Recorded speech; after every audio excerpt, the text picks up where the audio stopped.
घोषणाएं हुई थी पटना जिले के लिए, कुल 32 घोषणाएं हुई थी।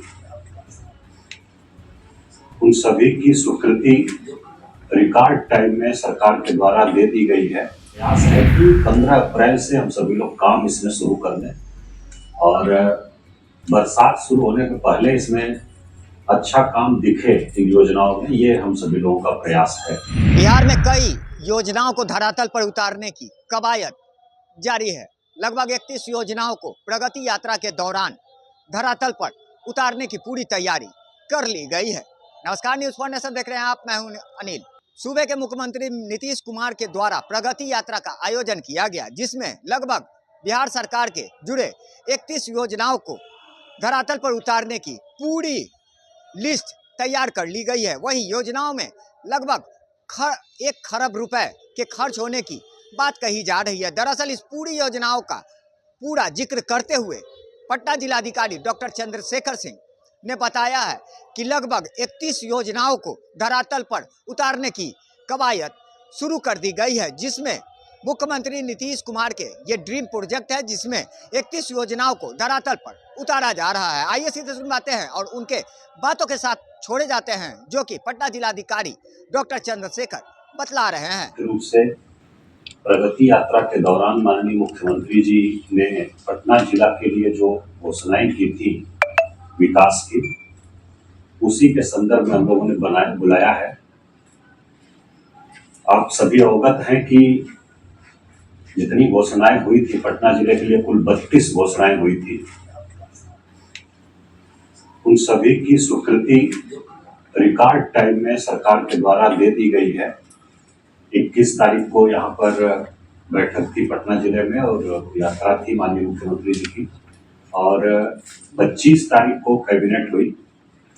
25 तारीख तक सभी योजनाओं की स्वीकृति प्रदान कर दी गई सरकार के द्वारा। कुछ योजनाओं का उसके पहले कर दी गई जिसमें कैबिनेट के अप्रूवल की आवश्यकता नहीं थी, और बाकी जिसमें कैबिनेट के अनुमोदन की आवश्यकता थी उसको 25 फरवरी को स्वीकृति प्रदान कर दी गई थी। हम लोगों ने प्रेस रिलीज दिया था, सभी लोगों को बताया था, लेकिन बहुत सारी बातें उसमें हैं जिसको हम लोग एक्सप्लेन करना चाह रहे हैं। और दूसरा ये भी था कि अगर आप लोगों के मन में कोई प्रश्न है, कोई इच्छा है, या आम लोग जो आपके माध्यम से कुछ प्रश्न, आशंका या इच्छा है, तो वो लोग भी आपके माध्यम से उठाते हैं बातों को, तो उसको हम लोग डिस्कस करना चाह रहे थे। तो मुख्य उद्देश्य यही है बुलाने का। और दूसरा ये कि जो समाहरणालय नया भवन बना है, तो आप लोगों के साथ एक बैठक ड्यू थी काफी दिन से, हम लोगों को मौका मिला, तो हम लोगों ने कहा कि सबको बुलाया जाए और सबके साथ हम लोग बात करें और भ्रमण भी कराएं। तो ये उद्देश्य है। और एक पीपीटी हम लोगों ने बनाया है सभी योजनाओं की, सभी 32 घोषणाओं के बारे में, तो उसको बहुत जल्दी से रन थ्रू कर देते हैं और उसके बाद फिर आप लोगों का कुछ प्रश्न होगा तो उसको हम लोग लेंगे और संबंधित पदाधिकारी हैं वो लोग भी रिस्पॉन्ड करेंगे किसी योजना के बारे में अगर विशिष्ट कोई बात होगी तो। अब हम लोगों का जो टारगेट है वो यह है कि सरकार ने जिस प्रकार से रिकॉर्ड समय में स्वीकृति प्रदान की है इन सब योजनाओं का, तो हम लोग इसका कार्यान्वयन भी रिकॉर्ड समय में करें। और इसके लिए टेंडर की प्रक्रिया शुरू कर दी गई है सभी विभागों के द्वारा। जिन लोगों की योजनाएं हैं, कुछ विभाग को प्रकाशित भी कर दिया है और कुछ जो है प्रोसेस में है। 1 सप्ताह के अंदर लोग कह रहे हैं कि सब निविदा प्रकाशित हो जाएगी, और 1 से 1.5 महीने लगता है निविदा के निष्पादन में, जो बड़ी योजनाएं हैं उनमें। और उसके बाद हम लोगों का प्रयास है कि 15 अप्रैल से हम सभी लोग काम इसमें शुरू कर दें और बरसात शुरू होने के पहले इसमें अच्छा काम दिखे इन योजनाओं में, ये हम सभी लोगों का प्रयास है। और इसको जो निर्धारित समय सीमा रहेगी पूरा करने की, उसको हम लोग उस समय सीमा में पूरा करें। कुछ योजनाएं हैं जो कि 1 साल के अंदर पूरा हो जाएंगी, कुछ 1.5 साल, 2 साल, 2.5 साल, इस प्रकार की, जिनकी जो समय सीमा है उससे पहले हम लोग इन योजनाओं को पूरा करें, ताकि इसका लाभ जिले की जनता को मिले और जिस उद्देश्य से घोषणाएं की गई हैं अपने उद्देश्य में सफल हों, ये हम सभी लोगों का प्रयास है। और हम चाहेंगे कि पीपीटी को आप एक-एक करके योजनाओं के बारे में हम लोग बता देते हैं। को पश्चिम की ओर कोइलवर के वीर कुंवर सिंह सेतु तक तथा पूरब की ओर मोकामा के राजेंद्र सेतु, बल्कि अब हुआ है कि राजेंद्र सेतु के बाद भी जो नया एक सेतु बन रहा है अभी, और वो भी फंक्शनल होने वाला है, जो बेगूसराय और मोकामा के बीच में, उससे जोड़ने की बात है। और इसको जो है जोड़ा जाएगा और कोइलवर की तरफ पूरा ये पश्चिम की तरफ जोड़ा जाएगा।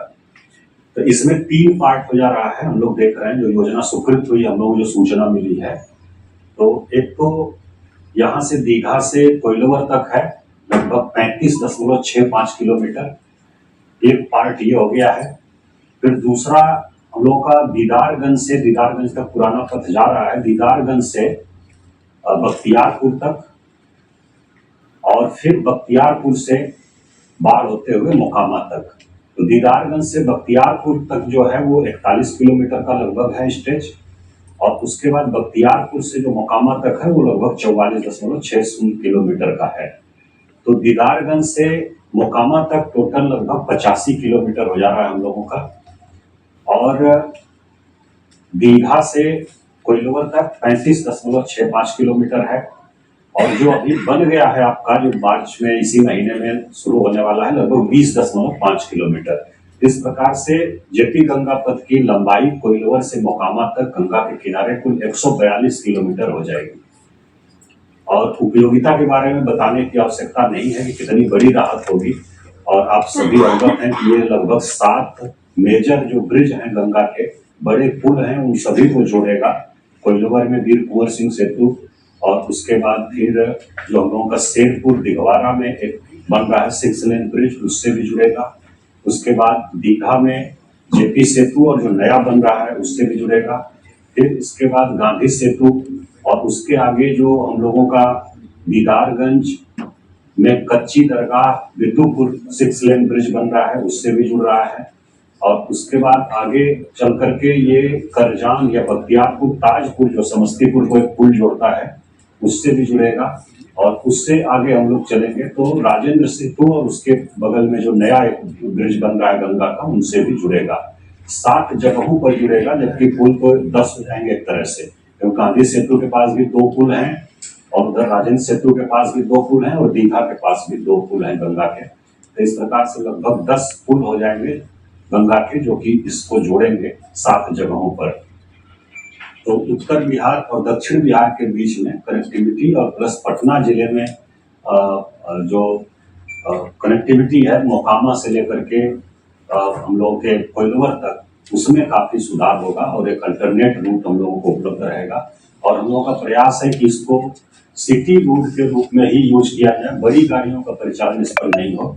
बड़ी जो मालवाहक गाड़ियां हैं, ट्रक इत्यादि हैं, वो अपना जो नया बाईपास बना है, पटना रिंग रोड है, उससे परिचालन हो, और इससे छोटी गाड़ियों का परिचालन हो, ताकि किसी प्रकार की जाम की समस्या नहीं रहे।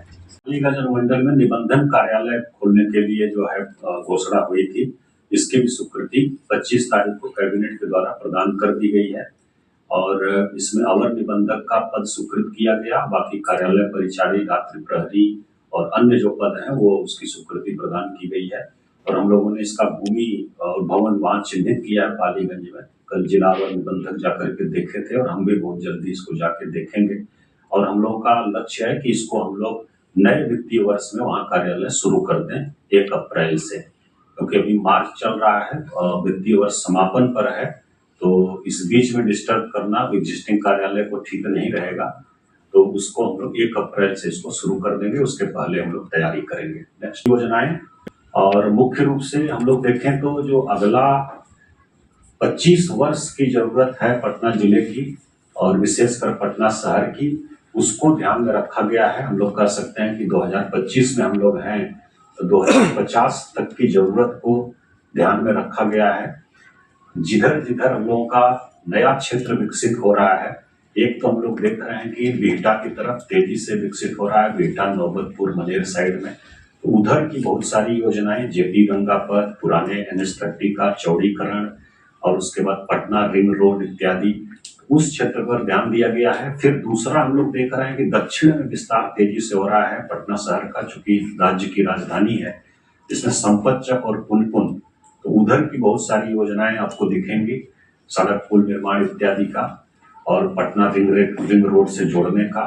फिर तीसरा हम लोगों का दीदारगंज साइड में और दनियावा फतुहा साइड में विस्तार हो रहा है, तो उधर को भी ध्यान में रखा गया है। और जेपी गंगा पथ का विस्तार और बाकी पटना रिंग रोड इत्यादि जो है उस सबको ध्यान में रखते हुए, तो ये जरूरत को ध्यान में रखते हुए और भविष्य में क्या जरूरत पड़ सकती है उसको ध्यान में रखते हुए ये घोषणाएं की गई हैं, योजनाएं ली गई हैं और इसका क्रियान्वयन हम लोग बहुत ही मुस्तैदी से कराएंगे।